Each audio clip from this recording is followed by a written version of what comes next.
What do I do with all of these electric guitar tracks? This is one of the most important questions you should be asking yourself, especially if you aren't a guitarist and you're prepping playback.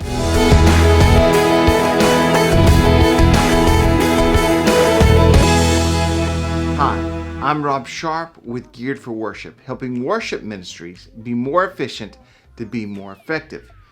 If you are a guitarist, this video is probably not for you. But if you are an Ableton user preparing stems for playback and you are not a guitarist, this is so important. If you get certain stems from our friends at Multitracks, you may run across masters that have 4, 5, even as many as 8 electric guitar tracks.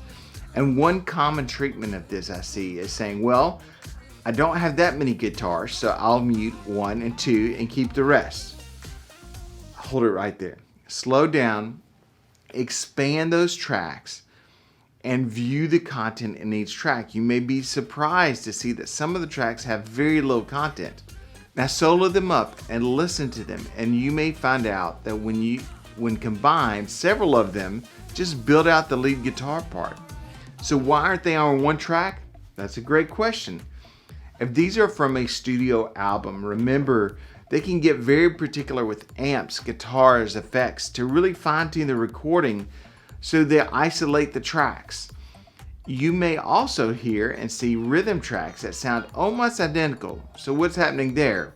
Well, in a lot of cases, guitarists will run a stereo amp cabinet setup giving you different tone but accurate rhythm that is perfectly synced. Okay, so what do you do with all of these? First thing is rename the stems to describe exactly what the track is.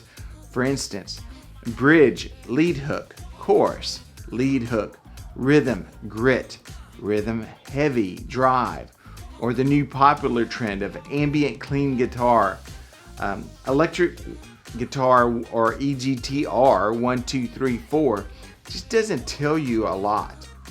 One reason I say rename the stems and not the track itself is because you would have to resize the master track column to see, so why bother? Just rename the stem itself. Let's revisit that ambient guitar idea. Please solo this track up and compare this to all of the keys tracks. Recording and live music are two completely different animals.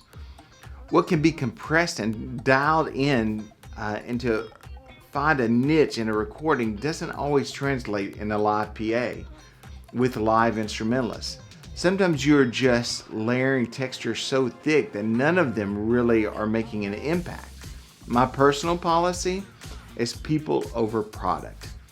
I want the contributions of the musicians in the room to take precedence and over recorded content. So if I have a keyboardist doing something similar to what the ambient guitar track is doing, I'm probably going to mute that guitar track.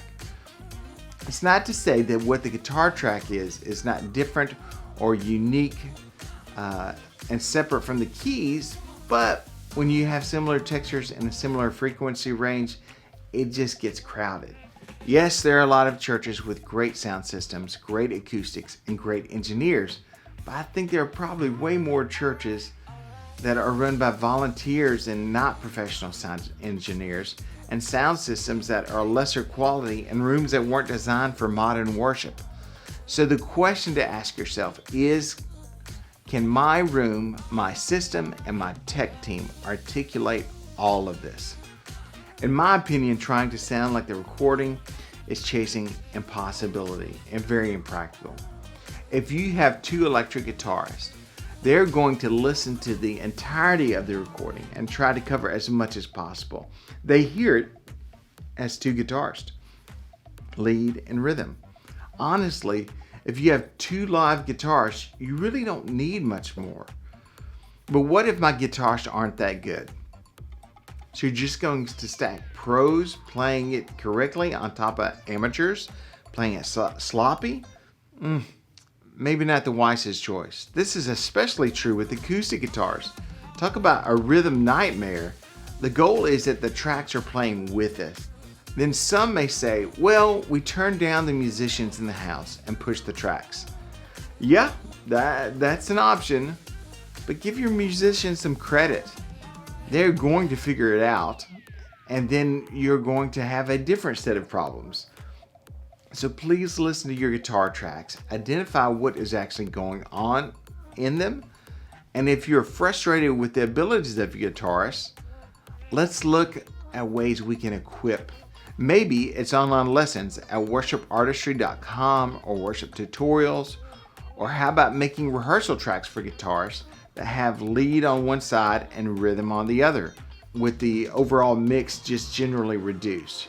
Yes, it's a little more work, but that's our job, right? To equip the saints for ministry. Even if you aren't a church guitarist, there have never been so many affordable resources that are designed for the church guitarist that can help you grow in your skill. What are some other resources for guitarists that you use? Let me know in the comments below.